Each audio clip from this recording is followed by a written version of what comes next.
성령 강림 주일을 맞이해서 성령론 특강을 하는 마지막 5번째 시간입니다. 우리가 첫 시간에는 성경적인 성령론에 대해서 배웠고, 그 다음에 루터와 칼빈을 통해서 하나님께서 또 어떻게 일하셨는가 하는 시간들을 봤습니다. 또 우리가 오늘은 조나단 에드워즈를 통해서 하나님께서 역사해 주시는 그 일들을 봤으면 좋겠습니다. 칼빈과 또 루터가 세운 그 건전한 그 신학 위에서 웨슬리가 영국의 부흥을 일으켰다면, 이 미국의 부흥을 조나단 에드워즈가 일으켰다는 사실을 분명히 기억을 해야 됩니다. 조나단 에드워즈는 아주 뛰어난 학자이면서 동시에 목회자였고 영혼을 사랑한 사람이었고 아주 치밀하게 성령을 갈급했던 그런 사람입니다. 부흥운동의 중심에 서 있었지만 늘 겸손했고 그는 영혼을 사랑하는 전도자였다는 사실을 분명히 볼 수 있습니다. 오늘날 마지막 청교도주의자라고 일컬음을 받는 마르틴 로이드 존스 목사님의 평가의 내용을 우리는 귀 기울여야 됩니다. 그는 이렇게 이야기합니다. 그는 내게 사도 바울을 닮은 사람처럼 보입니다. 부흥을 위해 알고자 한다면 에드워즈를 참조하십시오. 부흥들은 때때로 에드워즈를 읽는 사람들 가운데 일어났습니다. 이 사람을 읽으십시오. 그렇게 하기로 결심하십시오. 이 마르틴 로이드 존스 목사님이 정말 뛰어난 그러한 통찰을 가지고 에드워즈를 평가한 겁니다. 정말 우리 속에 삶의 변화가 있고 힘있게 성령 충만한 부흥의 사람이 되길 원한다면 로이드 존스 목사님이 소개하는 이 조나단 에드워즈, 이 사람이 어떤 사람인가를 알아야 됩니다. 우리가 성경을 통해서 우리의 똑같은 그러한 성경을 가지고 있는 에드워즈가 성경 중심으로 성령님을 체험했듯이 우리도 그가 어떻게 체험했는지를 세심하게 보는 가운데 그렇게 경험하기를 정말로 바랍니다. 오늘 우리가 짧은 시간 살펴보지만은 이 성령의 역사가 또 분별 가운데 어떻게 건전하게 우리가 기대하고 나아가야 되는가 하는 것을 좀 살펴봤으면 좋겠습니다. 조나단 에드워즈는 특별히 성령론에 대해서 따로 딱 띄어가지고 글을 쓴 적이 없습니다. 그러나 그가 목회를 하는 가운데 특별히 1736년부터 1749년 사이에 두 번의 영적인 체험들이 아주 크게 일어나게 되는데 그것을 기준으로 해가지고 성령에 대한 글들을 많이 사용을 합니다. 제가 나중에 얘기하겠지만 1734년과 35년에 1차로 아주 큰 성령의 부음의 체험을 하고 40년부터 42년 사이에 또 한 번의 그 성령의 부음의 그런 체험들을 하게 됩니다. 그래서 그가 몇 권의 책을 쓰게 되는데 저는 오늘 특별히 4권의 책을 통해 가지고 그 안에 들어져 있는 성령님에 대해서 말씀을 드리고자 합니다. 그래서 이것은 오늘날에 있어서도 우리가 실천할 수 있는 것이고 또한 오늘날의 기준 가운데서도 진짜 성령님의 역사인지 아니면 거짓인지를 분별할 수 있는 기준이 됩니다. 그래서 성경보다 앞설 수는 없지만 성경을 가장 자기의 삶에 적용시켜가지고 우리에게 알려준다 하는 것을 살펴보면 참 좋을 듯합니다. 첫 번째 책은 놀라운 회심 이야기라는 그러한 책입니다. 한국말로 번역이 되어 있습니다. 그는 이 동부에서 목회를 했지요. 그게 아주 목회를 잘했어요. 한 23년 동안 놀샘턴이라는 그런 지역에 목회를 합니다. 1727년부터 50년까지 목회를 하는데 나중에 쫓겨나요. 23년 동안 목회를 했지만 왜 쫓겨냈느냐? 크게 2가지 이유입니다. 하나는 당시에는 그냥 부모가 교회 다니면 자식들이 그냥 부모가 교회 다니니까 성찬식 그냥 이렇게 하고 그다음 컨퍼메이션도 그냥 막 시켜줬단 말이에요. 근데 조나단 에드워즈는 신앙 양심상, 목회자 양심상 그렇게 할 수가 없었어요. 그래서 철저하게 신앙을 고백하고 하는 것을 살피다 보니까 이 준비가 안 돼 있는 사람들은 탈락도 하고 말이에요. 이러니까는 교회 지도자들이 벌떼같이 일어나는 겁니다. 이게 잘못되었다. 여태까지 우리 자식들 다 그렇게 해가지고 세례주고 그 다음에 그렇게 해가지고 컨퍼메이션 했는데 뭐가 문제냐 그러면서 갈등이 약간 있었습니다. 두 번째 문제 가운데 하나는 뭐냐면 조나단 에드워즈는 철저하게 성령 충만한 가운데 말씀을 파는 사람이었습니다. 그는 특별한 일을 빼놓고 하루에 18시간씩 연구를 했습니다. 그러니까 신방이나 이런 데는 거의 하지 않았어요. 오직 말씀만 연구를 했어요. 그렇게 하다 보니까 성도들이 안 만나준다고 그게 불평이 있었습니다. 조나단 에드워즈는 메모광이었습니다. 열심히 적고 영감이 뛰어날 때마다 그 적으면서 그렇게 하나님 앞에 나아갔던 사람입니다. 천재였습니다. 12살 때 존 로크의 철학을 이미 다 파악을 했던 12살짜리가 철학 서적을 다 도파를 했습니다. 존 로크 쉽지 않습니다. 근데 그것을 너무나 잘 꿰뚫는 그러한 두뇌를 하나님이 주셨습니다. 그는 프린스톤 대학의 그 초대 학장을 합니다. 나중에 천연두를 예방하는 페니실린 개발돼 가지고 그 천연두 예방 주사를 맞았다가 그게 잘 안 돼 가지고 50대에 하나님께서 데려가십니다. 안타깝지요. 미국 사람들은 조나단 에드워즈를 누구와도 안 바꾼다고 그럽니다. 영국 사람들이 셰익스피어를 미국 다 줘도 안 바꾼다고 그러니까 미국 사람들이 하는 얘기가 셰익스피어를 줘도 안 바꾸겠다 했던 사람이 조나단 에드워즈입니다. 이 사람은 목회자이면서 수많은 사람들에게 감명을 줬습니다. 그래서 일반 학문을 하는 사람도 조나단 에드워즈를 연구합니다. 조나단 에드워즈의 가문은 대단합니다. 그래서 정치인들이 아주 존경받는 정치인들도 이들 가운데 많이 나타나고 학자들도 엄청나게 나타납니다. 그 어떤 사람들이 예수 잘 믿는 가족이 어떻게 됐나 하고 그 족보를 연구했더니 항상 나오는 사람이 바로 조나단 에드워즈입니다. 그 후세들이 너무너무 잘 됐기 때문에 이루 말할 수가 없습니다. 근데 그가 왜 그렇게 되었느냐? 우리가 똑똑하다 보면 교만하기 쉽지요. 좀 아는 것 같으면은 거기에 그냥 자기 혼자 심취하기 쉽습니다. 그러나 조나단 에드워즈는 지성과 더불어서 영성 또한 겸손까지도 잃지 않았습니다. 쉽지 않은 일이에요. 겸손하다 보면 무능하기 쉽고요. 유능하다 보면 교만하기 쉽습니다. 사람이 이 균형을 잡는다는 게 어려운데 조나단 에드워즈는 오직 진리에 대해서 항변할 때만 논쟁을 했지 그 외에는 언제나 한결같이 하나님을 바라보면서 나아갔던 하나님의 사람입니다. 그런 의미에서 우리가 이분의 글과 이분의 삶과 이분의 설교와 이분의 외침을 듣는다는 것은 큰 도전이 된다 볼 수 있습니다. 이미 살펴봤지만 1734년과 35년 사이 또 40년과 42년 사이에 두 번의 성령의 부어주심이 체험이 됩니다.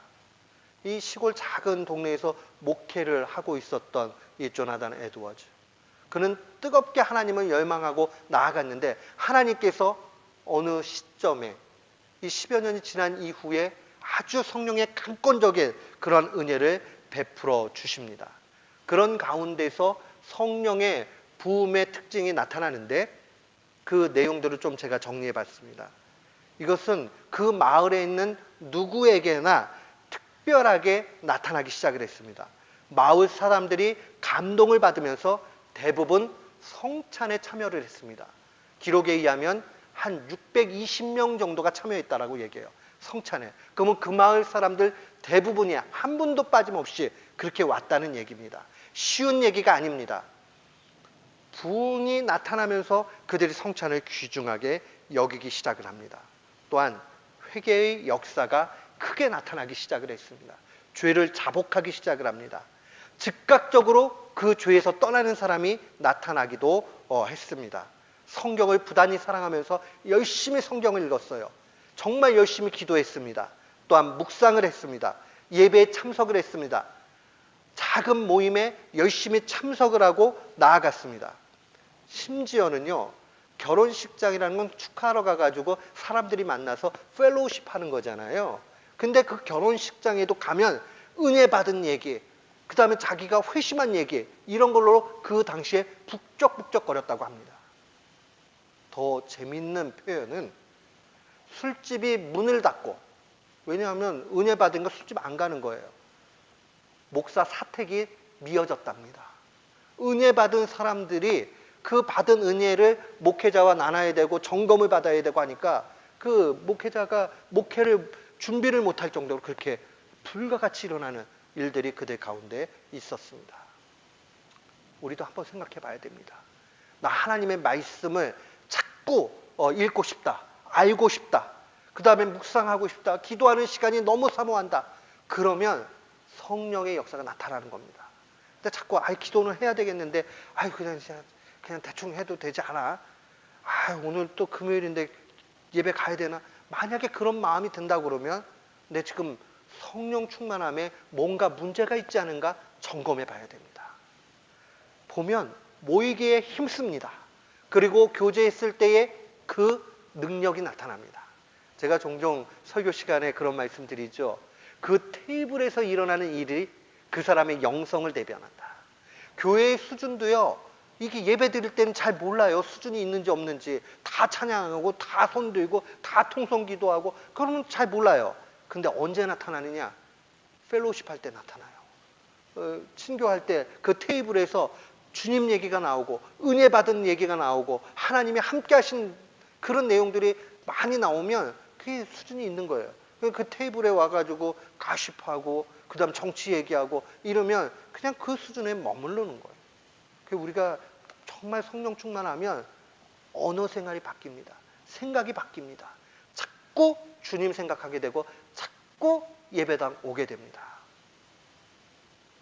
제가 제 얘기하는 거 참 부끄럽지만 제가 잊지 못하는 사건이 하나 있어요. 제가 그 초등학교 때 찬양대를 너무너무 하고 싶었는데 저희 작은 누나가 찬양을 굉장히 잘했어요. 그러니까 교회 나간 지 얼마 안 됐는데 딱 있다가 선생님이 찬양하는 걸 들으셨나 봐요. 그러더니 너 찬양대 한번 서보라고. 근데 저희 때만 해도 아이들이 교회에 많으니까 찬양대를 오디션을 다 봐가지고 갔고, 제가 다녔던 교회가 그 찬양대가 아주 스트롱한 교회였어요. 그 저희 바로 전대 지휘자가 목사님의 아들이셨는데 그분이 지금 예일대 음대 교수하는 함신익 씨가 목사님 아들이셨어요. 그래가지고는 어린이 성가대를 워낙에 잘 만들어 놔가지고요. 그거는 거의 기다 날다시피 뛰다 날다시피 하지 않으면은 못 들어갈 정도로 그렇게 했거든요. 그래서 시험을 봤는데 똑 떨어졌어요, 저는요. 누나는 그냥 특채로 들어가고 저는 그 다음 1년 유년부에서 초등부 올라가면서 시험만에 똑 떨어졌어요. 그러다가 한 1년 지났는데 좀 그 티오가 났어요. 그래가지고는 시험을 다시 봐가지고는 들어갔어요. 들어갔는데 그때 어떤 마음이 있었냐면 성가대 연습 시간이 너무 기다려지고 그 다음에 성가대 가운 입는 게 그렇게 멋있어 보였어요. 그래가지고는 연습을 딱 갔는데 연습 시간에는 가운을 안 입더라고요. 그래서 내가 우리 누나한테 물어봤어요. 근데 왜 연습 시간에는 가운을 안 입냐고. 제가 이 말씀을 왜 드리냐면 사모함은요 자꾸 막 그것만 생각이 나요. 찬양대 연습 안 하나? 왜 그거 안 하지? 교회 은혜를 받으니까 자꾸 예배당 가는 게 기뻐지고 말이에요. 교회에서 뭐 하는 게 그렇게 좋아요. 전 우리 교우들이 놀이터가 교회가 되었으면 좋겠어요. 언제나 교회 앞마당에서 놀고. 제가 평균적으로 그래도 94년부터 지금까지 전도사부터 목사까지 했으면은 데이터가 꽤 되잖아요. 보니까 아이를 교회 앞마당에서 기르잖아요. 그러면 조금 벗어나는 애들도 사춘기 때 좀 있긴 있어요. 그러나 나중에 보면 다 제대로 돌아옵니다. 그 교회 앞마당에서 자라는 것, 기도하면서 자라게 하는 것, 말씀 가르치는 것, 이게 굉장히 중요합니다. 성령님이 그 속 안에 씨앗을 심어 놓으신다, 저는 분명히 믿습니다. 그런 의미에서 우리가 자꾸 모이는 거 힘쓰고, 그 다음에 우리의 펠로우십의 수준을 높이고, 은혜 받은 얘기들이 넘치고, 우리 가운데 있기를 원합니다. 또한 이는 조나단 에드워즈는 굉장히 아주 과학적으로 정밀하게 봅니다. 이 다양한 내적 회심이 있다는 것을 발견을 합니다. 어떤 사람은요, 처음부터 자신의 죄를 깨닫고 오히려 위로와 소망 가운데 하나님이 이 모든 죄를 예수 그리스도로 말미암아 다 용서해 주셨다라고 자유함을 얻는 사람도 있어요. 근데 어떤 사람은요, 루터 같은 경험을 하는 사람도 있어요. 아우, 이 죄 때문에 하나님 앞에 죽을 수밖에 없네, 이러면서 자기 죄가 너무 미워지고 괴롭고, 그래서 두려움과 공포로 가는 사람이 있습니다. 저도 목회해 보니까요, 이 두 가지 양상이 다 있습니다. 어떤 사람들은요, 그 공포가 너무 커가지고 덜덜덜 떠는 사람이 있어요. 그거는 성령의 역사가 아니냐? 아닙니다. 그것도 성령님의 역사입니다. 동시에 참 자유 가운데 있는 사람도 있어요. 그 사람도 성령님의 역사입니다. 그런 의미에서 두려움을 느끼느냐, 위로와 소망을 가졌느냐, 요 단편적인 것만 놓고 누구는 성령의 역사고 누구는 아니다, 이렇게 보기가 어렵습니다. 그러나 반드시 기억을 해야 되는 것은, 성령님이 오시게 되면 어찌되었던 자기의 죄에 대해서 심각하게 여긴다는 사실을 기억해야 됩니다. 오늘날 한국교회, 이민교회, 우리 그리스도인들이 왜 영적인 힘을 잃어갑니까? 이유는 간단해요. 죄를 죄로 여기지 않는다는데 문제가 있습니다. 조금 속이는 것, 거짓말하는 것, 그 다음 내 이익을 하는 것, 그런 거 그냥 넘어가잖아요. 아니 그쯤이야 할 수 있지, 나만 그래? 라고 생각을 한다고요. 그런데 우리는 그러지 말아야 됩니다. 최소한 우리 교우들은 절대로 그래서는 아니 됩니다. 마음속에 찔리거나 복음에 거슬리는 일이 있으면 손해보는 것 같아도 그거 하지 말아야 됩니다. 그것이 주님이 기뻐하는 일이 됩니다. 또한 이 성령의 부으심의 역사의 특징 중에 하나는 지식이 아니라 체험 가운데서 복음의 능력을 확신하게 됩니다. 이 확신이라는 말을 조나단 에드워즈는 굉장히 독특하게 사용을 합니다. 우리는 확신 이러면 마음속에 감정적인 것을 더 많이 생각을 합니다. 근데 조나단 에드워즈가 얘기하는 감정에 관한 부분들은 때로는 지성과 아주 그 맥을 같이 하는 오버랩되는 부분들이 있어요. 우리는 지성 그러면 머리만 생각을 해요. 감성 그러면 심장만, 하트만 생각을 하잖아요. 근데 조나단 에드워즈에게 있어서는 이 두 가지가 아주 오버랩이 되면서 영적인 차원의 높음을 얘기할 때 이 감정이라는, 종교적 감성이라는 말을 사용을 합니다. 제가 이따 설명을 할 텐데, 이것이 나타나기 시작했다는 거예요. 그러니까 확신이 나타나는데 머리로 확신하는 것이 아니라 그냥 단순히 나 느낌이 그래, 느낌으로 확신하는 것이 아니라 이 두 가지가 아주 교묘하게 오버랩 되면서 부인할 수 없는 그런 확신이 나타납니다. 저는 이것을 제 용어로 설명을 할 때 성령님께 압도된다, 저는 그렇게 표현을 합니다. 근데 제가 이 표현을 하니까 어떤 분들은 그 압도된다는 말이 안 와닿는다는 거예요. 뭔지를 모르겠다고. 그럼 이렇게 이해하시면 좋을 것 같아요.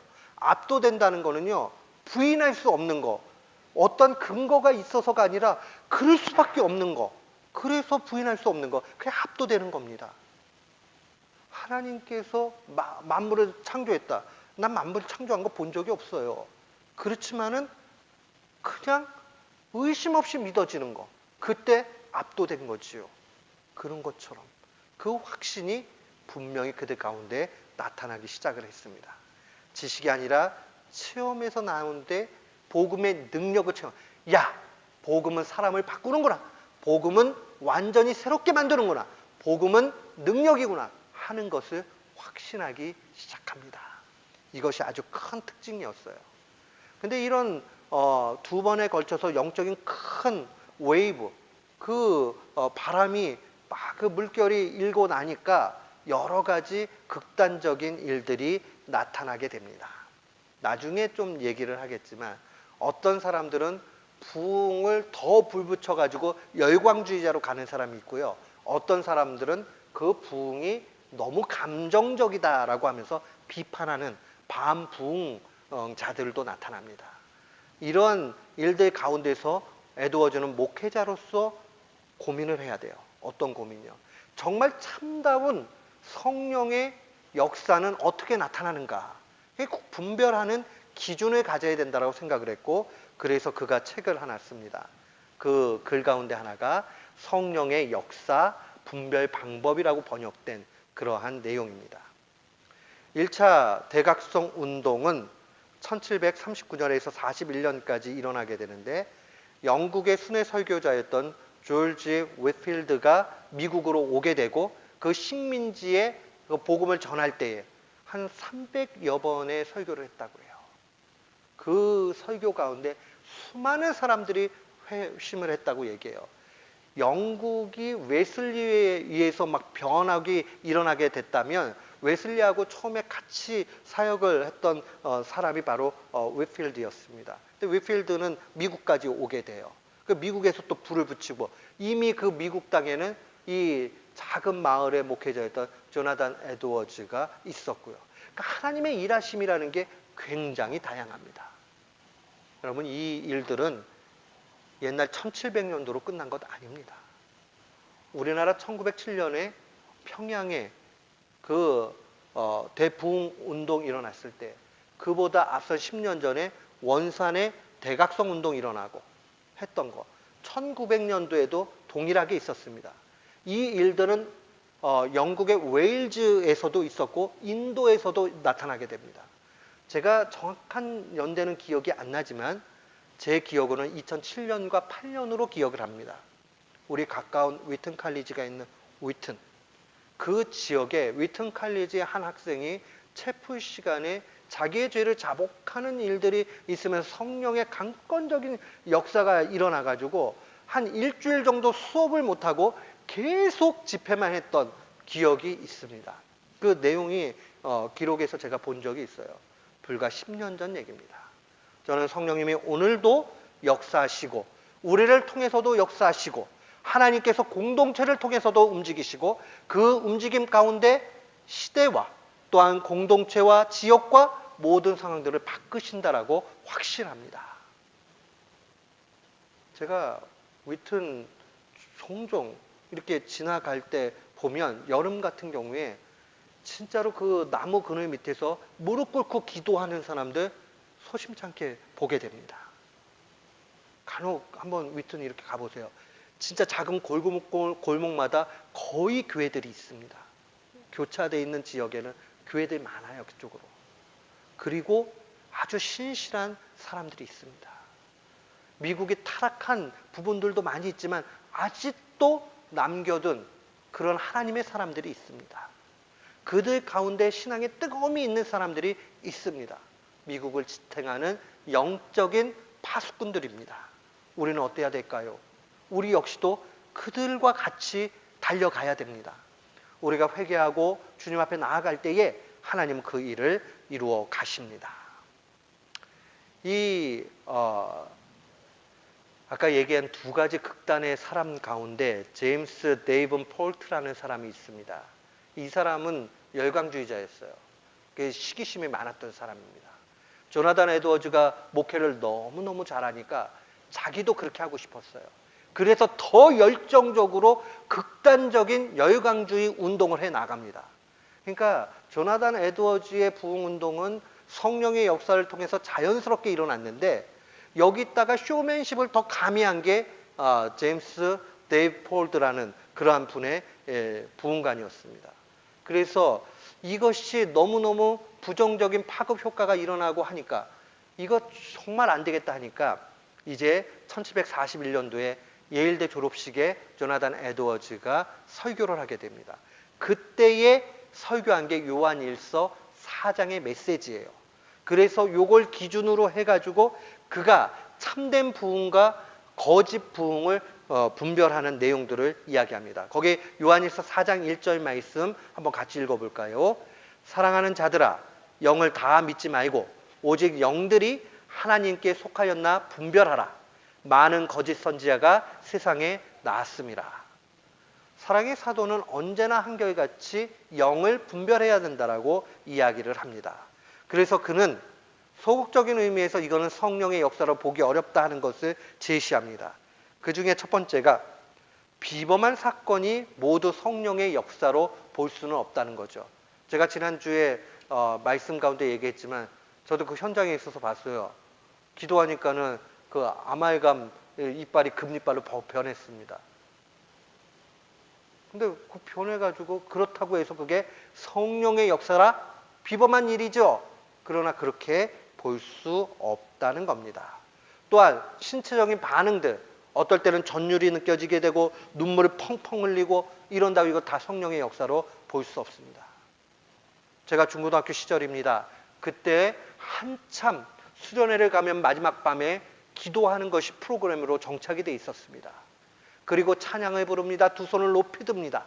그리고 사람들이 그런 분위기를 만들어 갑니다. 그리고 정말 우는 아이들이 생겨납니다. 그리고 회심하는 아이들을 보면 눈물을 흘리지 않는 아이들은 부끄러워집니다. 나는 왜 눈물이 안 나지? 하면서 어떤 애들은 눈을 콕 찔러가지고 눈물이 나오도록 유도도 합니다. 너무너무 힘드니까요. 그걸 해야지 자기도 은혜 받았다라고 생각을 하는데 그런 무드가 있었습니다. 제가 대학교 1학년 들어갔을 때 중등부 교사를 했을 때입니다. 담당 교육 목사님께서 저한테 얘기합니다. 마지막 밤에 기도할 때에 애들을 위해서 기도하면서 등을 세게 쳐가지고 눈물이 터지더라도 그걸 통해서라도 하나님이 역사를 하신다. 너무 이상했어요. 아니 그 아파가지고 우는 게 성령의 역사라고 봐야 되나? 근데 이분은 그렇게라도 그게 하나의 시작이 되면 자기의 죄를 자복하게 되고 기회가 된다는 거예요. 아무리 생각해도 아니래가지고 등은 안 때렸습니다. 기도만 해줬습니다. 그런데 이 제임스 데이본 폴트 이분은 그런 입장에 서 있었던 거예요. 인위적인 것들을 가미해가지고 현상을 끄집어내려고 굉장히 노력했던 분입니다. 그러니까 그런 신체적인 반응이 있다라고 해서 그걸 성령의 역사로 볼 수 없다라는 거죠. 어떤 것이 자꾸 특별한 상상력이 생긴다고 해서 성령의 역사라고 볼 수 없다라고 그런 얘기를 합니다. 또 사람들 사이에 공동체적으로 아주 변칙적인 그런 일들이 나타난다고 그걸 다 성령의 역사로 볼 수 없다는 거죠. 근데 간혹 이런 거 있죠. 어떤 사람들이 좀 실수가 있어요. 그 판단에 오류가 있었어요. 근데 이 사람이 성령 체험을 했어요. 근데 그 사람이 보니까 실수가 많고 또 죄를 짓고 막 이러니까 그거 성령의 역사가 없었다. 이렇게만 또 얘기할 수 없다라고 얘기를 합니다. 또한 율법 설교, 또 지옥 설교하면 무서워지잖아요. 율법 설교와 지옥 설교로 인해 공포심을 느끼게 한다고 그것은 인위적이다? 이렇게 얘기할 수 없습니다. 현대 심리학자들은 이거를 굉장히 파고 들어가지고 얘기합니다. 그래서 목회자들에게 얘기합니다. 절대로 지옥 설교하지 마라. 절대로 심판 설교하지 마라. 그것은 종교심을 자극해가지고 하는 인적 방법이지 잘못됐다 이렇게 얘기합니다. 근데 조나단 에드워즈 시절에도 이런 생각들은 그대로 있었습니다. 제가 그 목회자를 전적으로 존경한다. 그분을 따른다 하는 입장은 아니지만 금란교회를 담임하고 은퇴하신 김홍도 목사님이 언제나 한결같이 하셨던 말씀이 있어요. 본인이 교회가 가장 부흥할 때가 언제 뜨겁게 부흥했느냐? 본인 지옥 설교하고 심판 설교할 때라고 수차례 얘기했습니다. 저는 하나님께서 공포심을 자아낸다, 그걸 통해 가지고 위기심을 가지고 간다라고 생각하지 않습니다. 성경 말씀 속에 심판이 있고 지옥이 있고 여기에 구원의 메시지가 있고 한다면 균형 잡혀 하나님 앞에 선포할 때에, 성도들에게 선포할 때에 성령님은 그 가운데 분명히 역사하실 수 있습니다. 그런데 무엇보다 기억을 해야 되는 것도 있습니다. 그것은 바로 5가지의 바른 기준이에요. 거기 나오는 첫 번째는 가장 정확한 것. 그 사람이 성령을 받았는지 안 받았는지 하는 것은 예수님에 대한 바른 신앙 고백은 오직 성령 역사를 통해서만 가능하다는 거예요. 그러니까 바른 신앙 고백을 해야 되는 거죠. 우리 한번 요한일서 4장을 한번 다 펴보시겠어요? 우리 한번 요한일서 4장 말씀을 보면서 한번 합시다. 우리 2절과 3절 말씀 한번 같이 봉독토록 합니다. 하나님의 영은 이것으로 알지니 곧 예수 그리스도께서 육체로 오신 것을 시인하는 영마다 하나님께 속한 것이요 예수를 시인하지 아니하는 영마다 하나님께 속한 것이 아니니라. 오리라 한 말을 너희가 들었거니와 이제 벌써 세상에 있느니라. 무슨 말씀이에요? 예수님의 성육신, 육신의 모습을 가지고 이 땅에 오신 것, 이것을 믿는 사람은 성령의 역사가 있는 사람만 믿어진다는 거예요. 야, 예수님이 하나님인데 이 땅에 하나님이 인간의 모습으로 오셨다고? 그게 안 믿어지거나 아니면 야, 예수님이 있던 건 맞는데 그분이 하나님이라고 볼 수는 없어. 이렇게 얘기하는 사람들은 성령의 역사가 없는 겁니다. 근데 그 성령의 역사가 있는 사람은 분명히 이게 믿어져요. 근데 교회를 다니고 하나님을 사랑하지만 잘 안 믿어지는 사람이 있어요. 근데 그 사람은 성령님께서 역사하시기를 간절히 원하신다 하는 것을 봐야 됩니다. 우리가 저 사람은 그거 성육신을 믿지 않으니 저거는 구원에서 떨어진 사람, 이렇게 속단해서는 안 돼요. 그분을 위해서 자꾸 기도해주고 성령님께서 그 역사 가운데 그가 정말 감동을 받아서 새롭게 되기를 위해서 놔야 됩니다. 그렇게 기도해야 됩니다.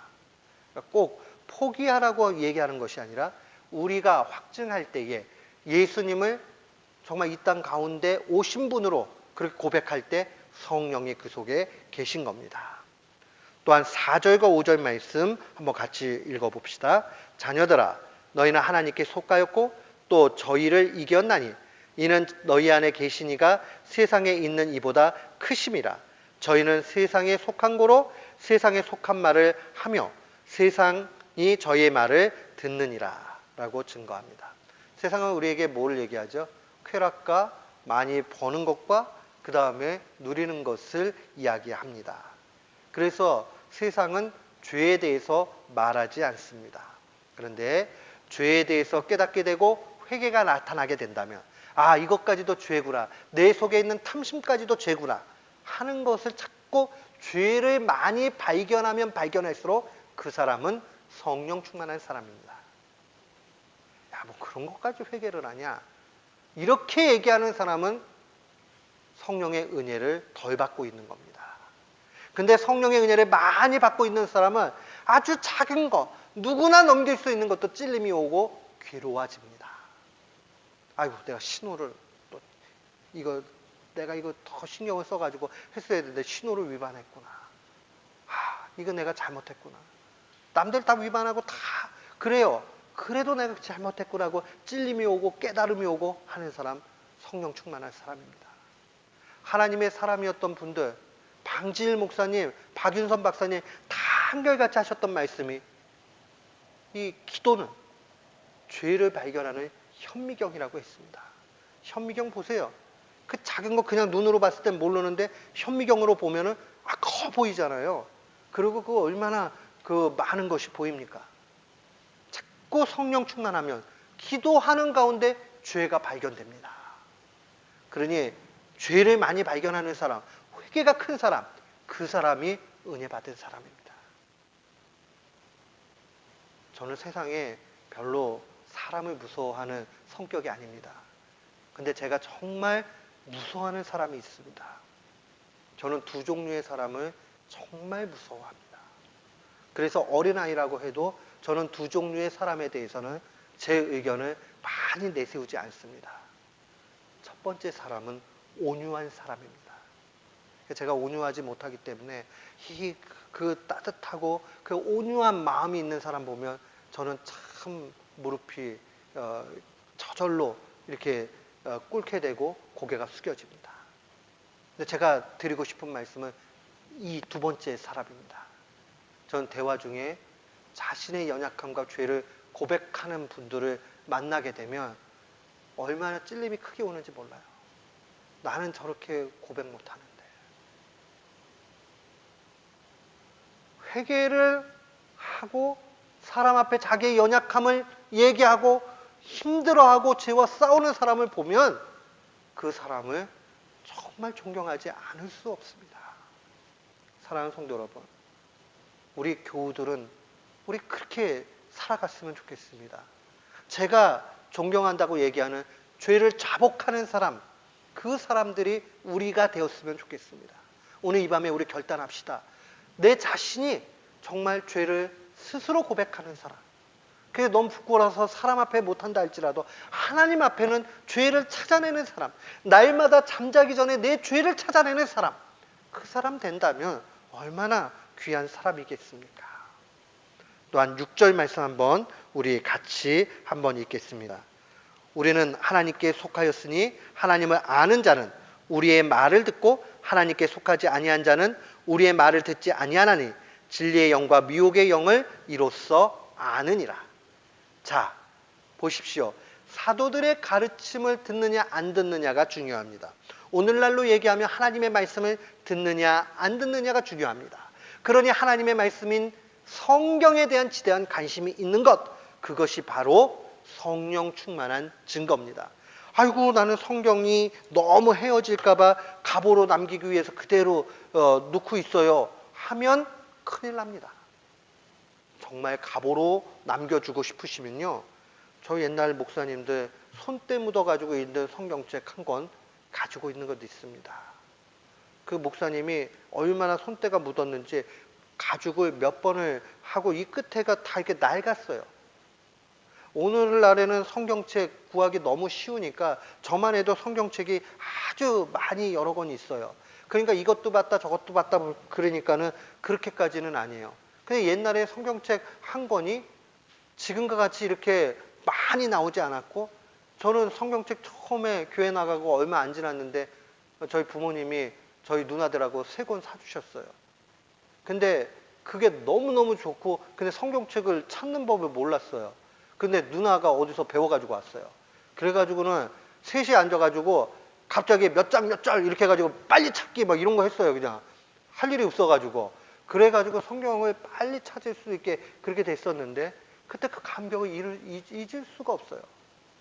사랑하는 성도 여러분, 우리는 성경에 대해서 빨리 찾는 것뿐만 아니라 지대한 관심을 가져야 됩니다. 요즘은 얼마나 좋아요. 스마트폰 가지고 다니면 딱 찌르면은 요한일서 4장 6절, 그러면 4장 6절이 바로 나와버리잖아요. 그 말씀을 부단히 읽어야 되는데 읽지 않고 있는 그 모습이 만약에 있다면 우리는 생각해 봐야 됩니다. 성경에 대한 지대한 관심이 중요합니다. 또한 우리 요한복음 14장 17절 말씀 한번 봅시다. 요한복음 14장 17절 말씀. 우리 요한복음의 성령님에 대해서 어떻게 증거하고 있는가 하는 것을 보면 우리가 또 한번 새롭게 마음을 볼 수 있습니다. 우리 한번 같이 17절 말씀 읽겠습니다. 저는 진리의 영이라 세상은 능치 저를 받지 못하나니 이는 저를 보지도 못하고 알지도 못함이라. 그러나 너희는 저를 아나니 저는 너희와 함께 거하시며 또 너희 속에 계시겠습니다. 결국 이 진리의 영이 있게 되면 진리를 깨닫게 되니까 아주 건전한 교리와 신학을 갖게 됩니다. 신앙은요 언제나 건전한 신학의 기반 위에서 세워져야 됩니다. 난 신학자도 아닌데 신학을 알아서 뭐해요? 그러시면 안 돼요. 자칫 잘못하면 엄한 쪽으로 가게 됩니다. 아주 예리한 차이예요. 이단이라는 말이 뭐예요? 다를 이자의 끝단자입니다. 뭐 완전히 다 틀린 얘기하지 않아요. 다 그럴싸하게 갑니다. 근데 끝이 다른 거예요. 다를 이자의 끝단자. 끝이 다른 거예요. 끝이. 그러니 우리가 건전한 신학을 분명히 가지고 있어야 됩니다. 우리가 만약에 멀리 이사 가가지고 교회를 옮길 수밖에 없는 상황이 됐어요. 그래서 타주로 가가지고 도저히 올 수가 없어요. 그래가지고는 교회를 옮길 때에 여러분 목회자가 어디서 신학 공부를 했는지, 그 다음에 이 사람의 신앙관이 무엇인지를 정확하게 알아야 됩니다. 자칫 잘못하면 가짜를 배우게 돼요. 그렇기 때문에 성령의 역사가 있게 되면 건전한 신학과 그러한 기초를 갖게 된다 하는 것 기억해야 됩니다. 그 다음에 무엇보다 우리 다시 요한 1서로 갑시다. 요한 1서 4장 7절로 21절까지 말씀인데 기니까 우리가 다 볼 수는 없고, 자, 우리 7절과 8절 말씀만 한번 같이 읽겠습니다. 시작. 사랑하는 자들아 우리가 서로 사랑하자. 사랑은 하나님께 속한 것이니 사랑하는 자마다 하나님께로 나서 하나님을 알고 사랑하지 아니하는 자는 하나님을 알지 못하나니 이는 하나님은 사랑이심이라 라고 증거합니다. 자, 그 다음에 20절 21절 말씀 한번 같이 읽읍시다. 요한일서 4장 20절 21절 시작. 누구든지 하나님을 사랑하노라 하고 그 형제를 미워하면 이는 거짓말하는 자니 보는 바 그 형제를 사랑치 아니하는 자가 보지 못하는 바 하나님을 사랑할 수가 없느니라. 우리가 이 계명을 주께 받았나니 하나님을 사랑하는 자는 또한 그 형제를 사랑할지니라. 성령 충만함요, 하나님 사랑하고요, 이웃 자꾸 사랑합니다. 우리 교회는 오늘 밤에 정말 결단을 내려야 돼요. 하나님 사랑하고 이웃 사랑해야 되겠다. 어려운 사람 보면 도와야 되겠다. 힘든 사람 보면 우리가 먼저 어찌하든지 간에 관심 가져야 되겠다. 그 외면하면 안 되겠다 하는 마음을 가져야 됩니다. 자꾸 핑계하지 말고요, 우리가 하나님 사랑하는 것, 이웃 사랑하는 것, 이웃 사랑하는 것 최고는 뭐냐면 그들에게 복음 전하는 거예요. 복음 전하는 거. 그 지옥불에 떨어질 그런 영혼들을 사랑하면 견딜 수 없게 되겠죠. 자꾸 복음을 전해야 됩니다. 옛날에 저희 그 박사님, 한철아 박사님이 과천에 사시니까 과천교회를 나가셨는데 그 교회 대부분은 영락교회를 다니시다가 나중에는 과천교회로 가셨어요. 이제 그 사모님이 거동이 힘드셔가지고요. 그 과천교회 가셔가지고 하는데 한 번은 그 교회에서 총동원주의를 이렇게 하는데 책자를 나중에 이렇게 만들었는데 그 책자 내용이 뭐냐면 절대로 지옥으로 보내서는 안 되는 영혼, 아마 그런 내용이었어요. 아주 자극적인 문구였습니다. 그래서 전도 대상자를 다 1번부터 해가지고 묶어가지고요, 성도단을 기도하라고 했어요. 저희 박사님이 그 얘기하면서 영혼을 사랑하지 않으면 형제 사랑하는 것 아니다라고 얘기했고요. 이분이 나중에는 그게 도전이 돼가지고요, 저한테 여러 번 심부름을 시키셨는데 그 심부름 중에 하나가 뭐였냐면 저보러 가가지고 이 성경책을 갖다가 뭐 20권 이렇게 사라고 하세요. 사가지고 오면 본인이 택시를 꼭 콜택시를 부르셨어요. 그 어떨 때는 기사분이 계신데 기사분 그 주말에는 쉬셔야 된다고 안 부르시고 당신이 콜택시를 부르세요. 그러면 언제나 동일한 콜택시 기사님을 갖다가 왕복으로 부르세요. 그리고 팁을 10,000원 내지 20,000원, 그 적은 돈 아니거든요. 한국의 팁 문화 아니잖아요. 그 드리고 그 다음에 그분한테 주니까 그 사람은 이 박사님이 전화만 하면 얼른 받는 거예요. 10,000원, 20,000원 더 버니까요. 그러면 와가지고 그분한테 교회 다니니 안 묻고, 다닌다 그러면 열심히 다니라고 격려해주고 기도해주고, 안 다닌다 그러면 이름이 뭐냐고 물어보고, 그 다음에 주소를 받아요. 그러면 저한테 그걸 그대로 주셔가지고 이거 해가지고 그 사람 집으로 좀 붙여달라고 붙여주고, 그 다음에 그 근처에 가장 건전한 교회가 어딘가 찾아봐가지고 그 다음에 교회를 연결시켜주라고 그렇게 했습니다. 저희 박사님은 학자였지만은 말년이 되면서 더 한 게 이 전도에 대한 열정이었어요. 그 영혼에 사랑하는 마음, 얼마나 귀했는지 몰라요. 저 우리 교우들이 그 마음이 있기를 원합니다. 한 영혼 한 영혼을 사랑하는 마음. 그렇게 될 때에 우리는 이 성령의 역사가 크게 나타나는 것을 보게 됩니다. 또한 세 번째 책이 규정 잡힌 부흥론이라는 책이에요. 아까 얘기했던 제임스 데이븐폴트는 열강주의자였고, 찰스 철시라는 이 사람은 아주 조나단 에드워즈를 맹렬히 비판했던 그러한 반부흥자였습니다. 근데 이 책에서 그는 균형을 가져야 된다라고 얘기를 합니다. 5부로 되어 있는데요. 1부부터 3부까지는 반부흥주의자에 대해서 답변을 하고 있고 4부는 열강주의자들의 연약함에 대해서 얘기를 했고 5부는 참된 부흥은 어떻게 해야 되는지에 대해서 알려줬습니다. 그러면서 그가 모든 신자는 부흥 사역이 오늘날에도 계속된다는 것을 인정해야 된다라고 얘기했고 기뻐하면서 성령의 역사가 크게 나타나기를 계속 증진해야 될 의무가 있다라고 그렇게 알려줬습니다. 그래서 부흥이 나타나는데 반대해서는 안 된다는 거예요. 저도 극단적으로 막 현상적으로 이렇게 나타나는 일들에 대해서는 굉장히 위험하게 생각을 합니다. 근데 선교지에 가면요, 하나님께서 급박하기 때문에 아주 기이한 일들을 일으켜가지고 역사하시는 경우가 있어요. 그런데 그걸 다 부정하면 안 된단 말이에요. 거기 안에도 분명히 성령의 역사가 있습니다. 또한 이 부흥주의자들이 받는 오해들이 있죠. 감성에 호소한다, 공포감 조성한다, 신체 반응들을 유도한다, 이런 것들에 대해서도 어떨 때는 하나님이 그렇게 역사하시기도 한다는 것을 분명히 알아야 됩니다. 근데 더 중요한 건 뒤에 두 번째예요. 이 두 번째는 우리도 신경을 좀 써야 돼요. 우리가 열심히 있는 성령 충만한 사역자들이라면 경계해야 되는 것이 있습니다. 교만해지면 안 돼요. 기도 열심히 하다가 하나님께서 은사 주실 수 있습니다. 하나님께서 때때로 병 고치는 은사를 주실 수도 있고 또한 방언의 은사를 주실 수도 있고 또 다른 은사 주실 수 있어요. 근데 내가 이거 가진 거 가지고 하나님이 하나님 영광 위해서 교회를 위해서 사용해라고 주신 것이지 자기를 뽐내라고 주신 적이 없어요. 근데 그 자기 뽐내는 데 사용하고 하면 영적인 교만으로 빠지게 됩니다. 야, 나는 방언 기도하면서 2시간 기도하는데 저 사람 직분자라고 타이틀만 걸고 있지 그럼 5분도 기도 못하네. 그러면 안 돼요. 그게 영적 교만입니다. 또한 자기가 체험한 게 전부다라고 생각한 잘못된 신학으로 가는 것도 문제입니다. 또한 다른 사람의 믿음, 내가 볼 때 저 사람은 믿음이 없어, 저 사람은 구원 못 받았어, 심한 사람들 막 이렇게 얘기합니다.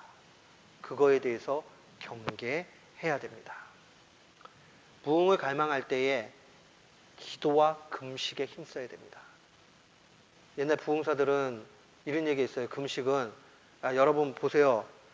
자식이 팔아먹는다 그러면은 부모님 절절 매잖아요. 하나님도 똑같아요. 그 얘기를 들으면 약간 은혜는 되는 듯해요. 근데 그런 게 아니에요. 금식은 언제 해야 되느냐? 내가 육신이 너무 강해요. 너무 강하니까 하나님을 의지하지 않아. 이때는 금식을 하셔야 돼요. 내가 너무너무 잘 먹고 잘 살고 살이 쪄가지고 게을러지고 하나님을 가까이 하지 않아요. 이러면 빨리 금식과 다이어트를 하셔야 됩니다. 이때는. 왜냐하면 자꾸 욕심이 많아지기 때문에 그래요. 그렇게 되면 하나님을 의지하지 않고 자꾸 자기를 의지하게 돼요. 그러니까 육신이 강할 때에 육신이 약해지기 위해서 하나님만 바라보기 위해서 하는 것이 금식입니다. 금식기도 하면서 성령의 은혜에 힘써야 돼요. 그 다음에 성찬식에 힘써야 됩니다. 성찬식에. 우리가 성찬은 그리스도와 연합하는 시간이라고 그랬죠. 그래서 성찬에 힘써 나가야 됩니다. 그 다음에 이웃을 향해서 도덕적인 책임, 다른 말로 얘기하면 이웃을 향해서 사랑을 실천해야 됩니다. 이 일들은 우리가 반드시 해야 되는 일들이에요.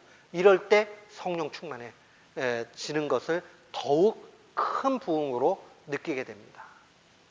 사랑하면 사랑이 더 크게 돼요. 사랑의 크기가 세상을 지배합니다. 사랑이 큰 사람이 진짜 위대한 사람입니다. 우리는 그 사실을 알아야 됩니다. 그다음에 마지막에 이제 신앙 감정론이라는 대표적인 조나단 에드워즈의 책입니다. 이 내용들은 조금 어려운 내용들을 가지고 있는데 오늘 제가 요 신앙 감정론 부분은 그냥 나중에 한번 기회가 될 때 설명을 하겠습니다. 왜냐하면 요거는 좀 더 꼼꼼하게 잘 정리를 해서 얘기를 해줘야 되는데 시간이 많이 가게 돼 있습니다. 오늘도 시간이 조금 9시 13분 됐으니까 조금 시간이 갔어요. 그래서 요 신앙 감정론 내용은 나중에 제가 설교 시간이나 따로 시간을 내서 따로 설교를 한번 하도록 하겠습니다. 조나단 에드워즈를 통해서 하나님께서 어떻게 은혜를 주셨고 또한 분별을 주셨는가 생각해 보고, 우리가 여기 실제적으로 실천할 수 있는 내용이 얼마나 많이 있습니까? 보고 우리도 그렇게 성령 충만한 그러한 하나님의 사람들 되시기를 주의 이름으로 축원합니다. 아멘.